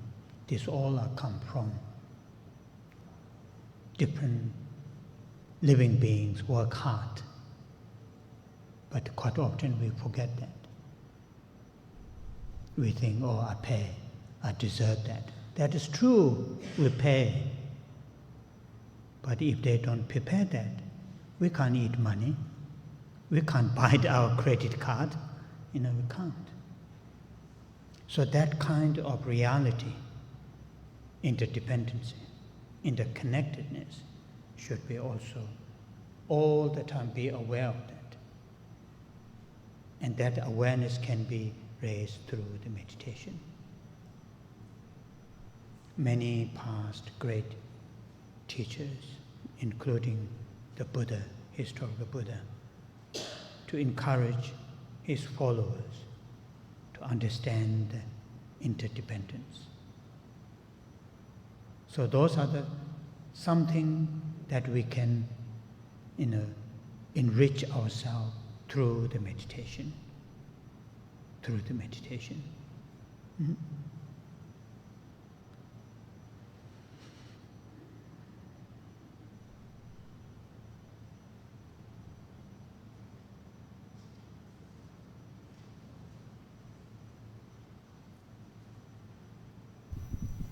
Và điều cuối cùng mà tôi muốn đề cập với các bạn đó là thông qua thiền mà chúng ta sẽ gọi là thường xuyên chúng ta tỉnh thức về cái gọi là bản chất về sự vô thường của mọi việc. Và con người là vô thường. Con người không hề là tồn tại thường hằng mà nó luôn luôn là ở trạng thái vô thường. Hầu như một số chúng ta sẽ dễ rơi vào cái trạng thái là chúng ta hiểu nhầm và chúng ta tin nhầm và vì chúng ta quên cái trạng thái là chúng ta đang sống trong trạng thái vô thường. Chúng ta sẽ nghĩ rằng tôi sẽ sống đến khoảng từng đấy năm. Tức là chúng ta luôn luôn nghĩ là đương nhiên mình sẽ sống từng đó năm. Nhưng mà trên thực tế thì nó lại đâu có phải lúc nào cũng như vậy đâu. Chúng ta có thể, trong chúng ta đây chúng ta có thể sống 100 năm, 60 năm. Nhưng mà chúng ta cũng có thể chỉ sống vài năm hay là như thế nào đó, chúng ta không bao giờ biết. Cho nên khi mà chúng ta sống thì đương nhiên chúng ta cần phải chăm sóc cho mình. Chúng ta phải quan tâm là chúng ta luôn luôn giữ ví dụ như những cái điều kiện tốt, những cái sức khỏe tốt vân vân. Chuyện đấy rất là quan trọng. Nhưng nếu chúng ta bỏ quên, chúng ta không có cái gọi là sự tỉnh thức về trạng thái vô thường của mình ấy, thì chúng ta sẽ để những cái con người mình sống với những cái việc làm rất là lãng phí, thời gian lãng phí, những cái quyết định nó không phù hợp. Và chúng ta sẽ nhận là để con mình sống những cái thời gian ví dụ như căng thẳng hay là phiền não một cách nó rất là không cần thiết. Và điểm nữa là chúng ta cần phải ý thức và tỉnh thức về cái trạng thái là chúng ta là những cái phụ thuộc với nhau. Chúng ta luôn phụ thuộc với nhau, luôn có cái sự gắn kết với nhau. Không có ai là độc lập mà riêng rẽ cả. Mọi thứ ở trên đời này mọi việc đều tồn tại ở trạng thái là phụ thuộc lẫn nhau và liên kết với nhau. Tất cả chúng ta đều tồn tại với cái trạng thái như vậy. Tất cả mọi thứ xung quanh chúng ta đều có những cái liên kết như vậy. Ví dụ như quần áo của chúng ta, thuốc thang của chúng ta, nước chúng ta uống, đồ thực phẩm chúng ta ăn, thì nó đều là phải phụ thuộc vào người khác, đúng không? Phụ thuộc vào người khác mới có. Ví dụ như sáng nay tôi có một cái bữa sáng phải nói là rất là ngon, rất là phong phú. Bao nhiêu những cái món ăn được bày biện ở trong nhà hàng ấy, tất cả rất là đẹp đẽ, rất là ngon lành. Thế thì tôi mới nghĩ rằng là khi chúng ta vào đó chúng ta ăn ấy, chúng ta có khởi một cái trạng thái là bao nhiêu người đã phải làm việc, đã phải đóng góp, đã phải có để mà tạo ra một cái bữa sáng như vậy không? Hay là chúng ta chỉ nghĩ là tôi giả tiền. Tất nhiên là chúng ta giả tiền, chuyện đấy đương nhiên. Nhưng nếu như bạn chỉ có tiền, hay bạn chỉ có cái thẻ tín dụng ấy, cái thẻ đấy thì ngân hàng ấy, thì bạn cũng không thể nào lấy tiền ra để bạn ăn được, hay là lấy cái thẻ ra ăn được. Ở giữa cái bạn và cái tiền đó, nó phải có những con người họ làm việc, họ đóng góp, họ tạo ra những cái món ăn của cái bữa sáng đó. Cho nên khi chúng ta thiền, chúng ta sẽ ý thức về cái việc đó. Bởi vì đa phần chúng ta sẽ chỉ nghĩ là chúng ta trả tiền và chúng ta ăn, mua và ăn, nó ngon hay nó dở là do cái mức giá chúng ta trả tiền thôi. Nhưng thông qua thiền thì lúc nào chúng ta cũng ý thức là mọi thứ xung quanh chúng ta đều do người khác tạo nên, đều nhờ vào người khác tạo nên, chúng ta đều phụ thuộc vào nhau, đều liên kết với nhau. Thế rất nhiều các vị đạo sư lớn ở trong quá khứ đã từng thông qua thiền để mà thấu hiểu về cái trạng thái là chúng ta luôn luôn có mối quan hệ phụ thuộc và liên kết với nhau. Và chúng ta cũng sẽ sử dụng phương pháp thiền để chúng ta luôn gọi là đánh thức và ý thức về việc là mọi thứ chúng ta có, mọi thứ ở trên đời này đang tồn tại xung quanh chúng ta đều có cái mối liên kết và phụ thuộc, để chúng ta có thể làm phong phú cái tâm hồn của mình. Oh yeah. So now we are reaching to end this session, and I would like to end this session with a few mantra recitation. I will recite the mantra. You just simply focus on the sound of the mantra. Don't worry about that much. What is the meaning of the mantra? It is simply a mantra of compassion. So I will slowly chant the mantra. You can just bring your entire present sense of individuality, sense of yourself. Just bring to the here with this body to the present moment, right here and now. And after that, gently to pick up few points that I share with you this morning. Some of those points that you may want to explore further, that you may think this might be helpful, useful to myself. So not necessarily many, 1, 2, 3, the points that I share with you. So, go through that. Then, simply stay to the present, right here and now, while I'm chanting the mantra. I will chant, you can just stay silent.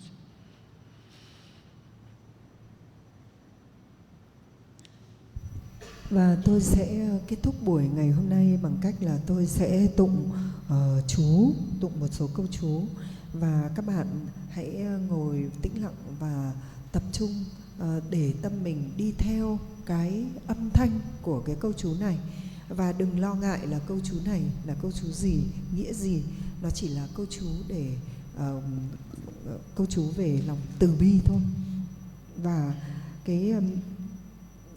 các bạn hãy để toàn bộ cảm xúc của mình, tất cả những cái cảm nhận của mình đặt vào cái âm thanh của câu chú đó, để tâm của chúng ta, toàn bộ con người chúng ta sẽ đặt ở cái khoảnh khắc của hiện tại, ở đây và bây giờ. Và các bạn trong lúc đó các bạn cũng có thể điểm lại một vài những cái điều gì mà tôi đã chia sẻ buổi sáng nay mà ở trong tâm bạn lưu giữ, và bạn sẽ phát khởi cái mong muốn là bạn sẽ phát triển những cái điểm đó mà bạn đã ghi nhận được từ lời tôi chia sẻ sáng nay, để phát triển những cái điều tốt đẹp trong cuộc sống của bạn, cho lợi ích của nhiều người. Và nó sẽ không quan trọng là bạn bảo là tôi phải nhớ lại 1, 2, 3, 4, 5 bao nhiêu điểm. Bạn nhớ được điểm nào, ghi được điểm nào, bạn hãy ghi nhận nó và bạn hãy phát khởi cái tâm nguyện là mình sẽ đem cái điều đó để phát triển trong tâm mình vì lợi ích cho mọi người. Và với tất cả những cái điều mà bạn ngồi ở đây, giữ cái âm thanh, cái tâm mình tập trung vào âm thanh đó, để cái tâm mình luôn luôn ở cái hiện tại này, buông bỏ tất cả những gì của quá khứ và tương lai.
Thank you. Thank you. Do we have time? One or two questions? Xin cảm ơn các bạn. Thầy hỏi là không biết có thời gian cho một hay là hai câu hỏi không?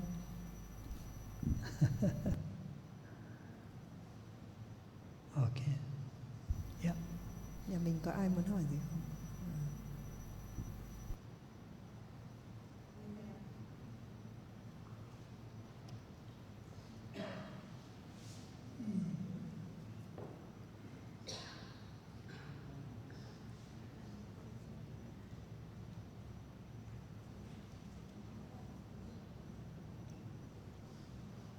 Quan sát tâm của mình và mình sẽ rèn luyện tâm của mình. Vậy thì cái gì sẽ quan sát tâm của mình? Mình quan sát tâm mình hay là tức là cái gì trong mình quan sát tâm mình? Em không hiểu là tâm của mình thì có phải là mình không? Nếu mà nói là mình phải quan sát và luyện tâm mình, vậy thì là đối tượng nào sẽ quan sát tâm, hay là tâm với mình có phải là một không?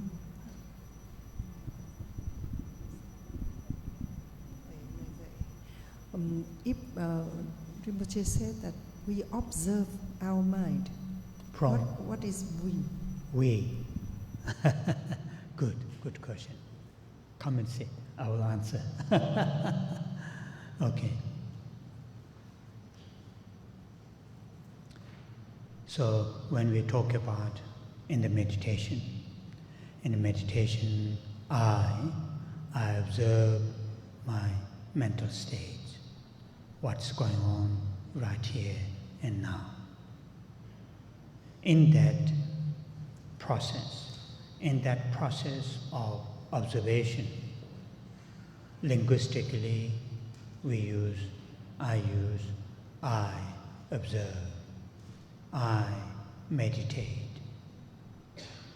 So there is a mental event in that activities. My mind is observing, I is observing. So what is I, what is we that observe the events is deep philosophical question.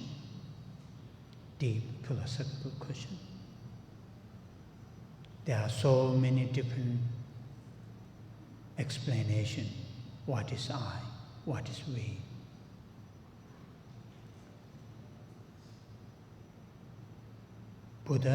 The Buddha and many other Buddhist teachers, they do not deny, they do not reject existence of I, existence of we.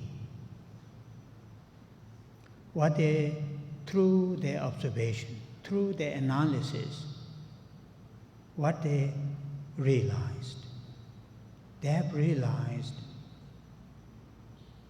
within this mind and body, there isn't an I which is independent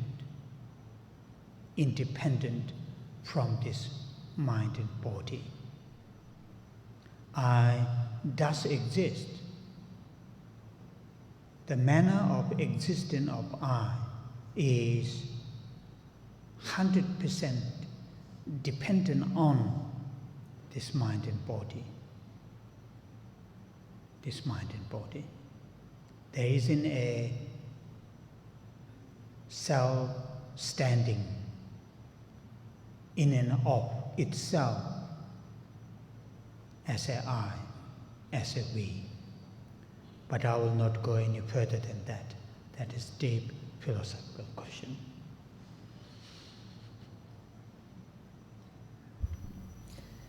Khi chúng ta nói là tôi quan sát tâm, thì cái trạng thái tinh thần, trạng thái của tâm mà chúng ta quan sát đó, thì chúng ta sẽ đặt câu hỏi là vậy cái tôi là gì, hay là chúng tôi là gì? Thì chúng tôi mà để ở đây và tôi ở đây ấy, nó là một cái phạm trù câu hỏi rất là lớn của các cái triết học về tâm. Có rất nhiều câu hỏi đã đặt ra như vậy. thế xác định tôi là cái gì?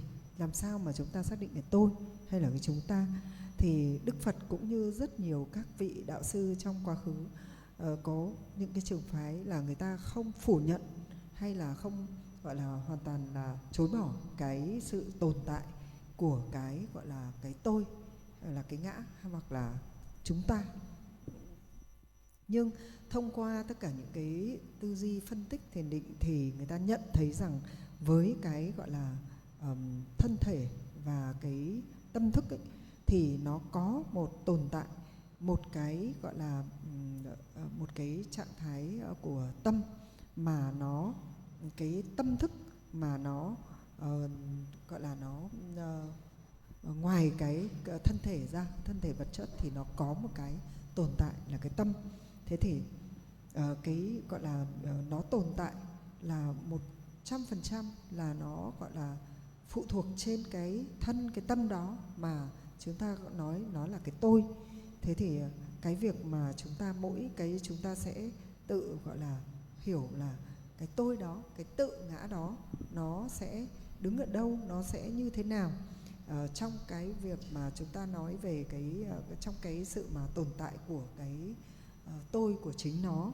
Thì cái gọi là đây là tôi chỉ nói sơ lược như vậy thôi, còn không đi sâu vào, bởi vì khi chúng ta nói về cái việc xác định một cái tôi hay là một cái tâm thức, nó là một cái triết học rất là lớn, rất là phạm trù rất là lớn.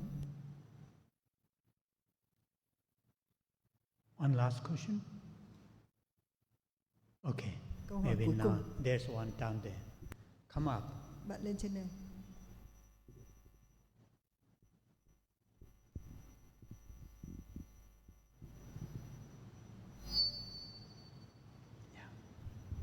Dạ, con muốn hỏi thầy là trong cái trạng thái thiền định, khi mà chúng ta đã rơi vào cái trạng thái thiền định thì chúng ta sẽ cảm thấy những cái gì ạ? When we fall in the meditation state, what will we feel? What we feel. What will we feel? we feel. Feel. What should we What is feel? your feelings? Feeling. Yes, when you fall in meditation Oh, state. okay. Fall. What is fall?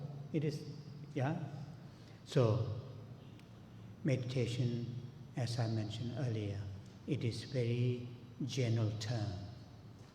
Meditation is a technique that helps us. If your question is what is for, what is for meditation?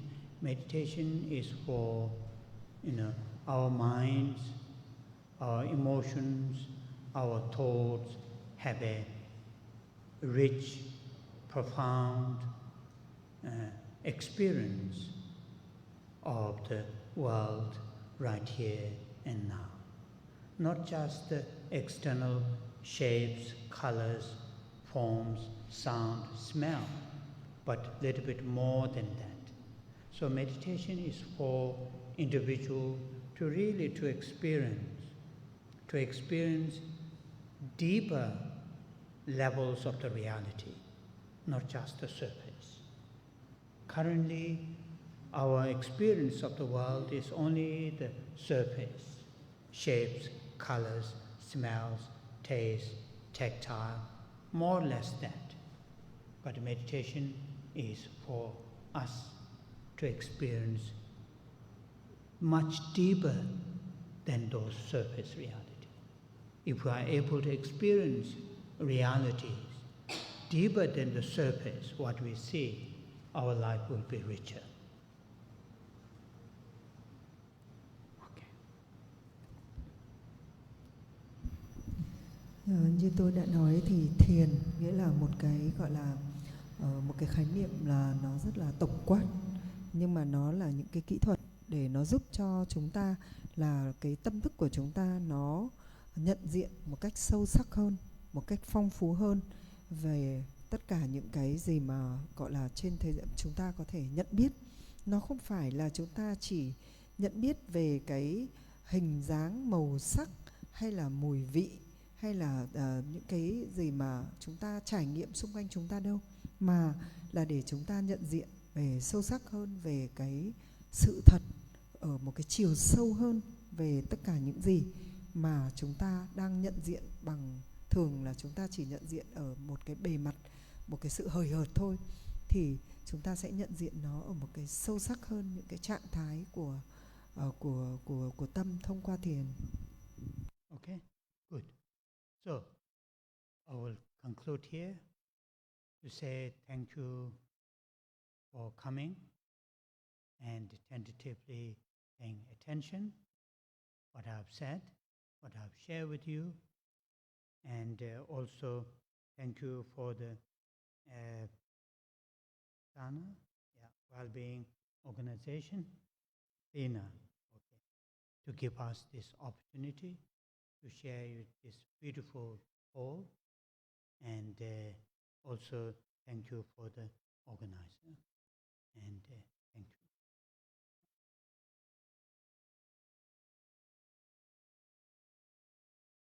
Okay, thank you very much, letting us use this. Yeah, thank you. Yeah.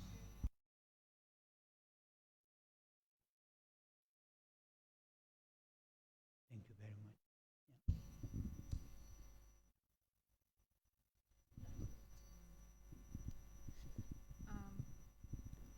On behalf of all of Sena staff and members, we do really appreciate that you made us time and share with us your wisdom on meditation, so we could understand more about the concepts.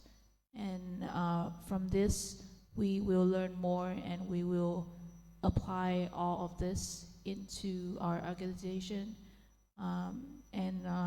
We hope that you, in the future, we will be able to welcome you back here. Thank you. Thank you very much. Really, thank you.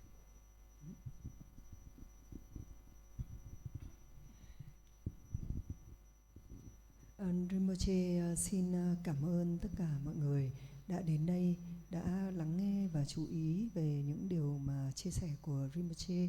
Và Rinpoche cũng xin cảm ơn là Sena đã tạo điều kiện dành một cái căn phòng rất là đẹp, một cái địa điểm rất là tuyệt vời này để Ngài có thể chia sẻ về thiền.